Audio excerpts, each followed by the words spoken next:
दो बड़े अहम सवालात जो अक्सर किए जाते हैं कि क्या खवातीन ज़ेब ज़ीनत के लिए जो ज़ेवरात पहनती हैं, उसमें कानों में बालियों के लिए और नाक में कोका या नथनी के लिए क्या वो सुराख करवा सकती हैं? ऐसे ही बाज मर्द हजरात भी अपने कानों में बालियां पहनते हैं, तो क्या वो भी सुराख करवा सकते हैं? तो इसका जवाब हमें बुखारी शरीफ की एक रवायत से मिलता है, जो कि हजरत सैयदना अब्दुल्ला बिन अब्बास रजी अल्लाह तआला अन्हु ने रवायत की है।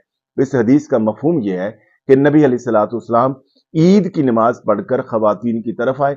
आपने उनको कुछ तालीमात इरशाद फरमाई, उनमें से एक ये था कि तुम सदका किया करो।